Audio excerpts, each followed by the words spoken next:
So I'll take about 10 minutes at best to present my opening submission in that case, and we'll leave it to the audience to come after me with questions.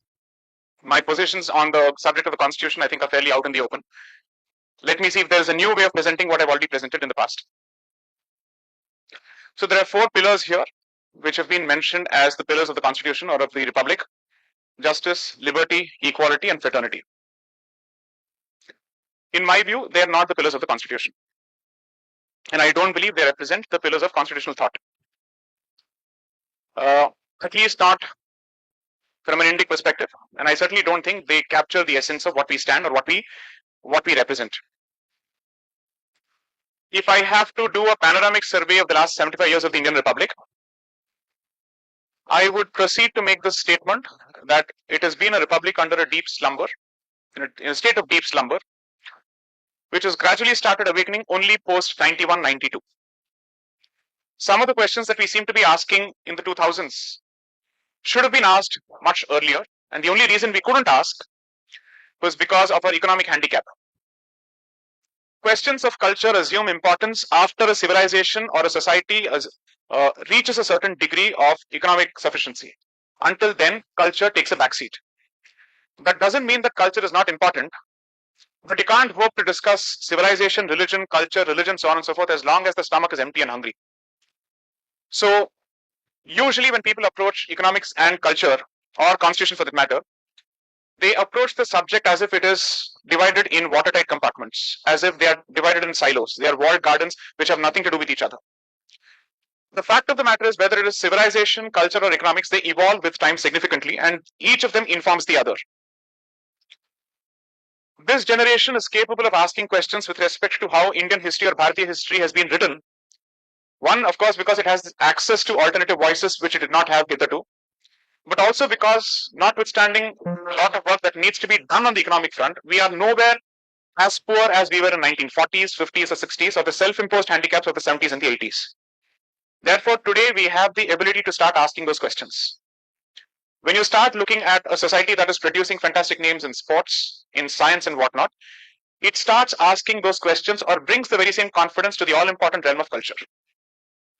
So I see this as what we call in the lawyers' parlance a crawling effect or a domino effect, where economic confidence translates to cultural confidence at some stage. When you were a poorer nation, you felt the need to speak in English and dress up in the Englishman's attire. But as you have progressed and as you've done better for yourself, you've started sporting symbols of your cultural identity and markers even on international stage. And that, I think, is the clear and stark relationship between economics and culture. Now, is constitution completely an academic subject which has got nothing to do with this? I think what we did is that we signed up for a stopgap arrangement in the 1950s, between 1947 and 1950. Because the idea of constitutionalism as understood in a European sense was relatively new to us. And since we wanted to preserve the nation state of India as much as possible, the idea was to put faith in an apparatus that keeps that entity together. So the hope is that this document captures us in the broadest possible sense, and it helps us keep this edifice alive. But with time, questions have started emerging, even with respect to the origins of the Constitution, whether it has an Indian origin or whether it has been imported from elsewhere. Most students of law, especially constitutional law, will tell you very clearly that notwithstanding the effort that has come from the members of the drafting committee of the Constitution, there is a significant degree of identity between the 1935 Government of India Act and the Constitution of 1950. You just have to look for provision to provision, language to language, it will be identical. It won't be largely different.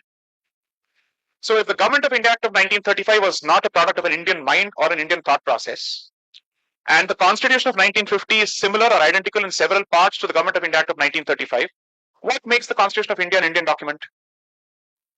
You don't need to understand Constitution to make this point. You only need to understand logic to understand this point. A document that existed 15 years before the Constitution of 1950 has significant portions which is identical to the Indian Constitution of 1950. Then what is so original, different, and Indian about the Constitution of 1950 is the question that you need to ask. Why is the question important? Because as long as you look to the Constitution for guidance, and that particular document is representative of the thought process of the colonizer, you're looking to the thought process of the colonizer in retrospect for guidance to the future. Now, does it mean that all parts of the constitution are bad? All parts of the constitution which represents the colonizers' thought are bad? No. Those aspects which deal with administrative detail and which have perhaps withstood the test of time can continue, with the all important caveat that the system of bureaucracy that you inherited from the colonizer was meant for a top down imposition of rule of law, wherein he sees you as a culture that constantly needs civilizing through the colonizer's lens. He sees you as a bunch of savages who needs the stick to be wielded in order for you to fall in line and for you to observe the rule of law. If that very same administrative apparatus with that kind of mindset continues post 75 years of independence, it speaks volumes of a lack of confidence, in my opinion, or lack of originality. In either case, the net result will be the same. Second, so one part of the constitution that deals with administration perhaps can be retained in parts and can be revisited in part. But that part of the constitution that is proven to be the most contentious part of the document has been those portions that relate to the identity of Bharat. Religion, nationality, citizenship, language, minority rights, these are the aspects that have proven to be minefields and battlegrounds in the last 75 years. Unfortunately, it is my view that the document has not provided answers. If anything, it has thrown up more questions and has resulted in more division as far as national identity is concerned. I am comfortable subscribing to the notion of constitutionalism to say that there must be a document which provides us with a degree of guidance as to how we must conduct ourselves as a nation. But what must be contained in the document must be a product of our thought. So strike a distinction between constitutionalism and constitution as a document. Constitutionalism is a concept, it is a principle. Constitution is the document itself. I am perfectly comfortable subscribing to the notion of constitutionalism. I am perfectly comfortable subscribing to the notion of democracy, rule of law. However, what must the document be populated with in terms of content for it to reflect who we are? That is where the disagreement is. So an argument against the constitution or certain portions of the constitution is my exercise of my right to free speech. But that does not translate to my opposition to the concept of constitutionalism itself. Second, the reason we celebrate democracy, constitutionalism, so on and so forth, is because significantly, of course, it has its own value, but also because we are not asking the fundamental question, why democracy? This is a provocative line of thought, sure. Democracy has not been in existence for more than 500 to 600 years. That is the maximum age of this particular concept, the way we understand it today. And if anything, before the Cold War and post the Cold War, the chinks in the democratic armor have been there for all to see.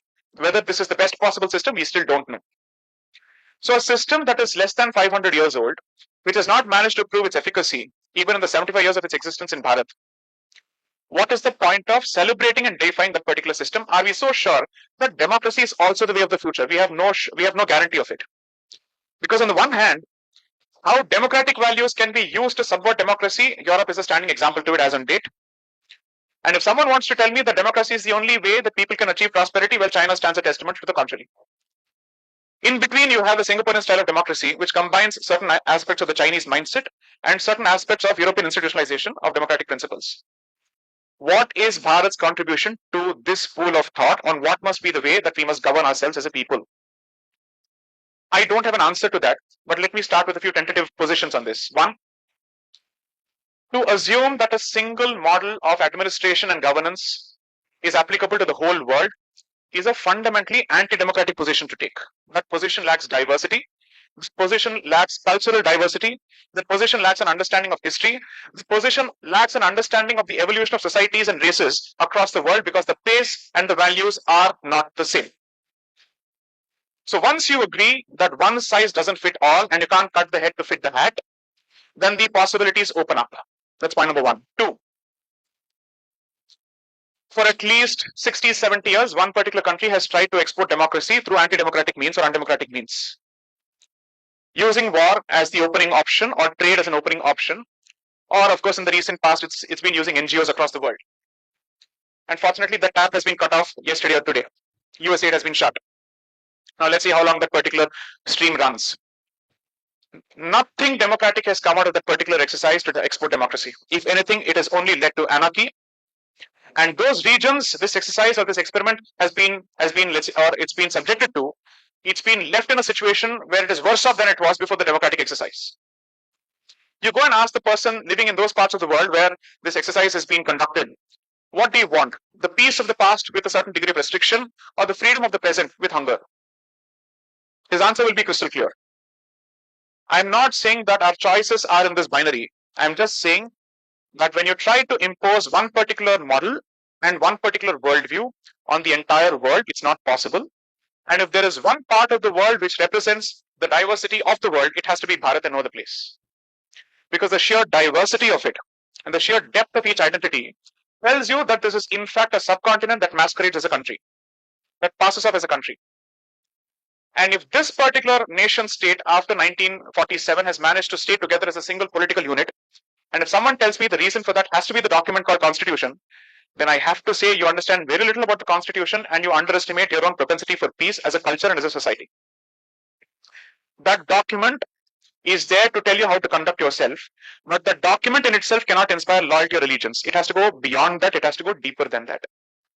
I've given this example in the past. Let me see how this example works here. I'm sure most people in the audience have visited Chandni Chowk at some point or the other. What do you think must be the floating population of Chandni Chowk on any given day? At any given point of time, it's anywhere between a lakh to 3 lakhs at the very least, conservatively speaking, right? If somebody decided, or if 10 people decided to pack homemade explosives in satchels, 15 people disperse themselves in the crowd, do you really think you have the wherewithal to control it there?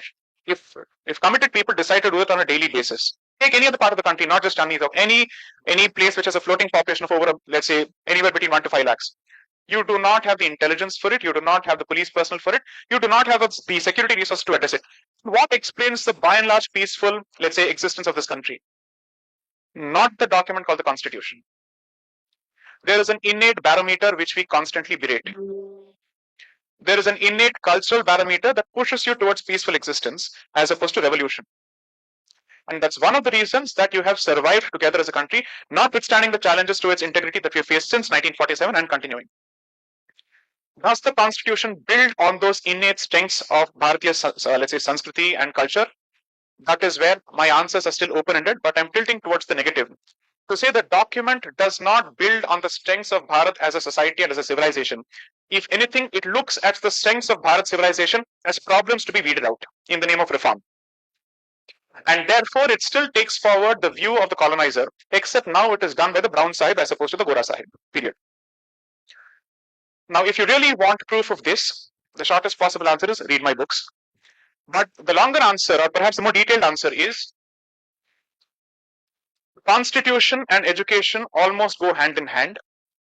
If your education system believes that the best form of education or the most sophisticated form of education can be achieved only through English as a medium of instruction, tell me it has not taken the vision of the colonizer.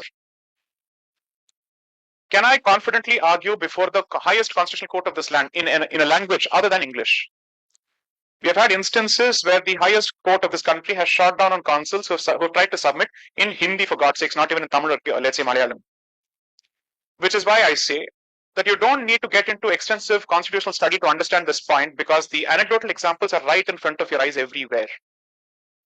I'm perfectly comfortable learning English, perhaps as a language, or even as, I'm not sure it should be taught as a medium of instruction or used as a medium of instruction, because it has serious impact on cognitive abilities and the way you understand things. There is a fantastic thesis, I still don't know if it's achieved any kind of traction. It's called the Sapir-Whorf hypothesis, where it says that people learn better when they understand and learn stuff through their native tongues as opposed to alien tongues. Perhaps that explains why, notwithstanding their poor knowledge of English, China is doing better in innovation, Japan is doing better in innovation, Israel is doing better in innovation. The counter to that could be people telling me that, they have a largely homogeneous society when it comes to language. There's no point in comparing an Israel with India, or a China with India, or a Japan with India, or even a Korea with India. I said, you're right. In which case you compare India with Europe. Which is to say, that massive continent, which is almost 3 times the size of India, has managed to retain its cultural diversity and also its pan-European identity significantly. So if you want to understand Bharat, you see this as an Asian reflection or a counterpart of Europe when it comes to diversity. But the best part is, we have not suffered the language wars that Europe has. We have not suffered the sectarian wars that Europe has, which means the unity or intra-Bharatiya unity is stronger than intra-European unity, and therefore we have poorly understood Bharat when it comes to the issue of unity. We are not being kept together by the constitution. We are being kept together by Sanskriti. There I've dropped the word. And therefore, if you're seriously interested in perhaps having the best practices from the rest of the world in terms of governance and also retaining what is yours, certainly subscribe to constitutionalism, but ensure that the constitution as a document, the contents of it, reflect the essence of your civilization and not alien thought. Certainly go back to the Upanishadic principle that please be open to the best of ideas wherever they come from. Sure. But most people don't realize you start looking for ideas outside only when you realize that you don't have ideas within. So far, we have not undertaken that first inquiry, and we have not embarked upon the first inquiry asking ourselves, does Bharat as a civilization, have something to offer to the contemporary world, to all these issues and challenges that we face, from democracy to economics to culture to climate change to diversity to gender, jati, caste, whatever it may be. We have not asked those questions. We are barely scratching the surface. And the reality of the situation is we feel slightly more confident of our civilization when we see a white man imitate our civilization. I don't see why do we need to take pride in the Mahakumbh when we see foreigners coming to Mahakumbh. Why do you need a Julia Roberts to practice Hinduism to understand the value of your faith system or your Sanskriti for that matter? That is a broader reflection from the pop discourse or the cultural, let's say, milieu of where the problem is. And I'm trying to say that sense of latent, dormant, but ever-present inferiority complex is equally present in the constitutional discourse. So do not approach this issue or the subject from an academic lens. It has a tangible impact. Don't worship the document, understand the document, learn to critique the document, and look for its weaknesses and strengths both. I'm not here to pillory the document in its entirety. I just can't accept it lock, stock, and barrel. That I will not be able to do with my rational mind still fully functioning. I can't do that. So while I can sit and spout values here, liberty, fraternity, equality, whatever, I will be presenting a regurgitation of the French Revolution and the Enlightenment here. I wouldn't be talking about what is Bharatiya Enlightenment. It makes very little sense to spout and spew those values, or to look for our values which are counterparts of those values, because those values may still exist with us, but our priorities may be different. So my suggestion is, it's a takeaway, just consider this. Don't agree with anything that I've said. Similarly, don't agree with everything that the Constitution says. Thank you.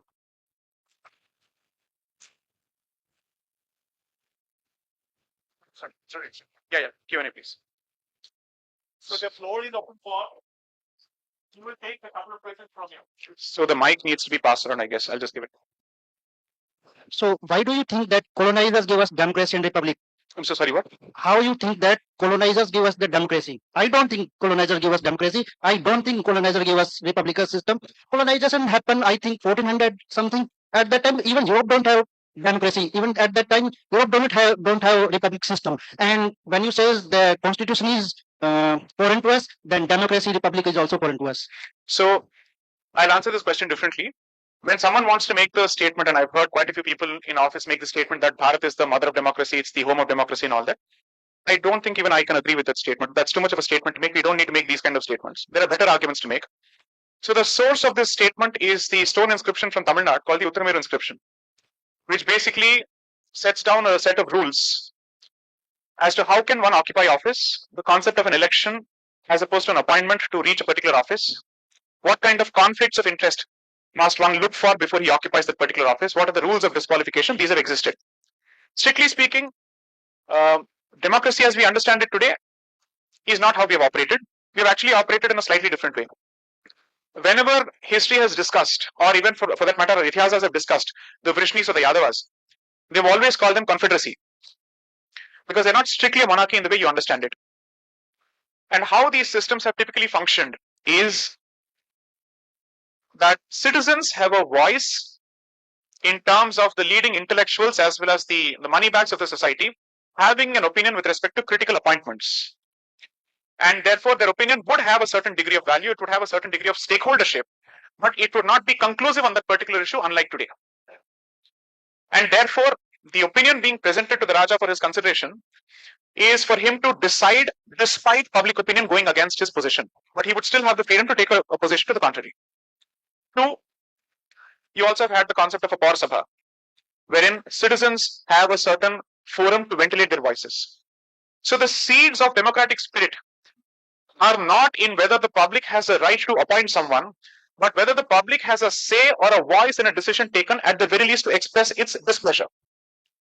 So in several ways, you could also say that more than free speech, the better characterization is the right to dissent against the decision of the rule-making authority or power that characterizes the seat of democracy. So I may even go to the extent of saying that without dissent or the right to disagree, even if it doesn't translate to the power of veto, democracy is nothing. It means nothing. So to answer the question, one, whether we are the home to democracy, whether we need to subscribe to democracy is a second question, or a secondary question according to me. The larger question from a political science perspective that every student must ask himself or herself or themselves is, one, what is the best possible way of striking a balance between the needs of administration and the right to provide a space for voices? You need both. When administration becomes the pretext to clamp down on everything, then free speech takes a hit. But when free speech prevails over administration, then social order takes a hit, which leads to chaos. It's almost as good or as bad as saying that every twist and turn that a driver is supposed to take when he's behind the steering wheel will be dictated by the traffic light. And it's as bad as saying that there must be no concept of a traffic light altogether. You need some set of rights for the driver, but you also need the driver to subscribe to the traffic signal at some point, where the red lines are very clear. Next. Yes. Hello, sir. As you have just explained us about the ancient democracy like Videha, but we have seen kingdoms like Harinka kingdoms are also to destroy the democracy of Harinka and prevailed all over India, which tends to a bigger ancient India. We can say that it was more successful than a democracy.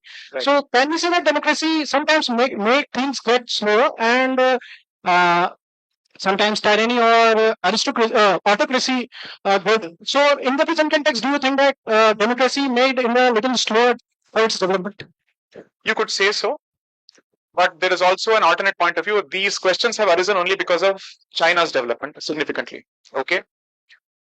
Therefore, we can say that it's easier for the Chinese government to take a decision in the context of infrastructure. But when an Indian government, whether it's the state or the center, wants to take a decision, it gets mired in litigation. Fine. You should also ask the Chinese people whether they completely agree with the pace of the development that China undertook and its impact on nature. They paid the price for it equally. They paid the price for it equally because there was no citizen's voice stopping them from pursuing the goal of development in an unfettered fashion without any thought or heed paid to the concept of environmental balance. That is equally a reality. While you may have RA as an example as a counterpoint here, but the other example is this too has happened. But let's swing back to your question and perhaps answer this question in your favor. When Chinese realize the impact of their pace of development on nature, they also have the immediate ability to take a decision to the contrary and address the problem quickly. So perhaps what is happening is, while we keep celebrating democracy, on the other hand, there is a silent frustration brewing at the pace at which democracy works and its inability to address the problem right here and right now, where the problem gets passed on like a legacy issue to subsequent generations. And it is only in a democracy one generation has the ability and the luxury of saying, this problem I won't handle, I'll pass it on as virasat to the next generation. That's what has been happening for 75 years in this country. So that disenchantment is equally there. Perhaps what we should do is we should try living in a non-democratic state as an experiment to see what are you okay with.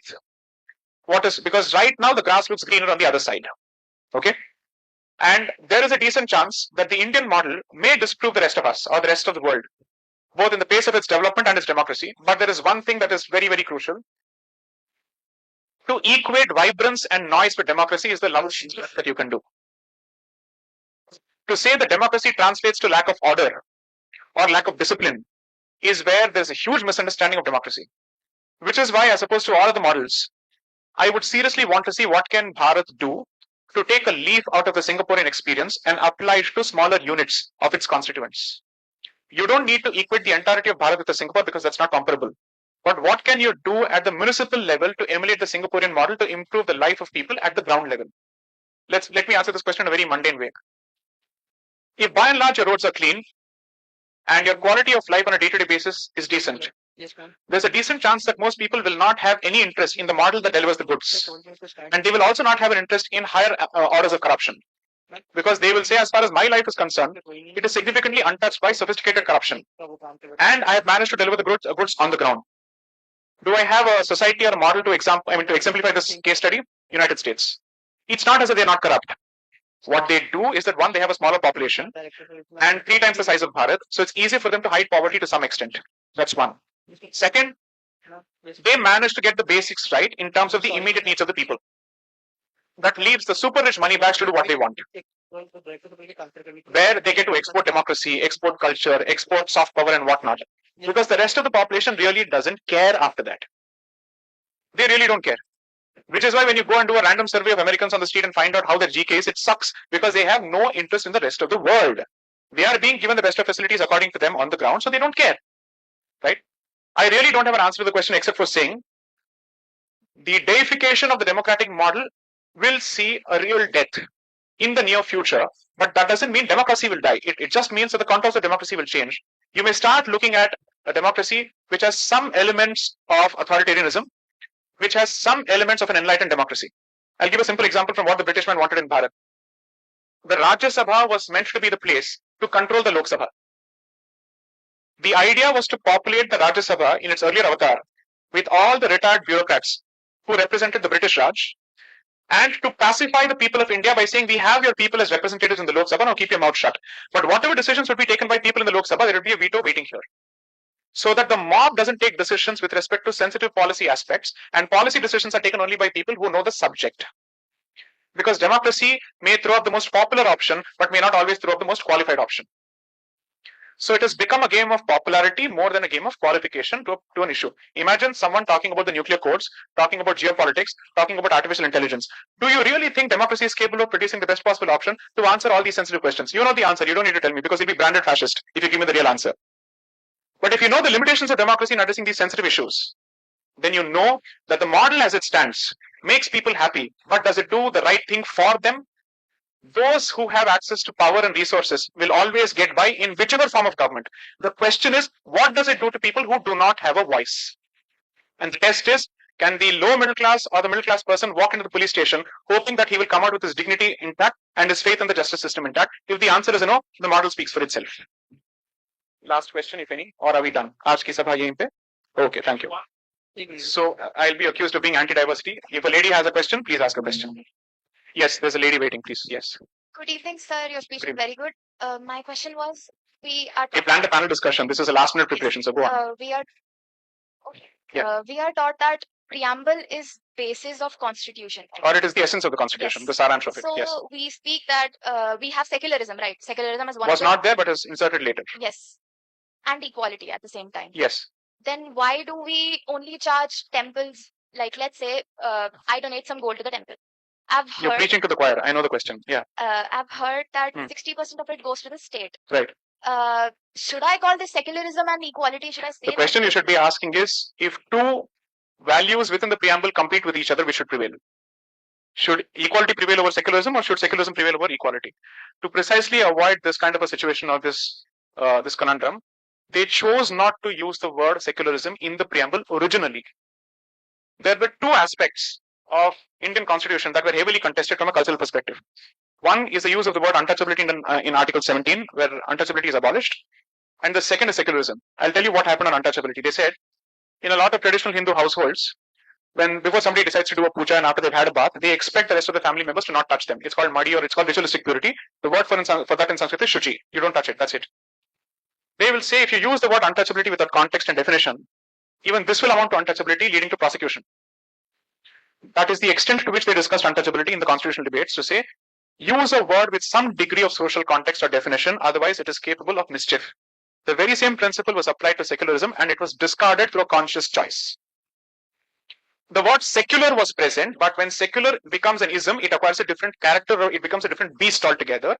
Because secular simply means that which is not religious. Secularism is a concept which is fluid, changes from continent to continent and culture to culture. Therefore, they said, don't do it. So the surreptitious insertion of this in 1976 as part of the 42nd Amendment, according to me, is one of the biggest, I would say, catastrophic decisions that has destroyed the possibility of a unified Bharat.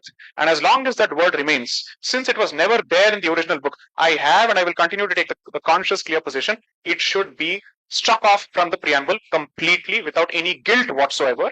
Because if Bharat existed as a peaceful country and as a country that was capable of entertaining plural identities prior to 1976, surely it can do so even after the removal of that word. It's not anybody's case that we were less secular before 1976. I'd like to see people make that case, because then there was a different government in power. So the point I'm trying to make is very simple. One, the presence of that word has allowed people to play mischief with our identity. has told us that the assertion of our civilizational identity comes in the way of constitutional values, and that word is single-handedly responsible for pitting two seas against each other, the constitution on the one hand and the civilization on the other. It has made you choose between the two when both of them can comfortably coexist. It is this word that has actually created that kebab mein haddi. So I'm grateful. Thank you.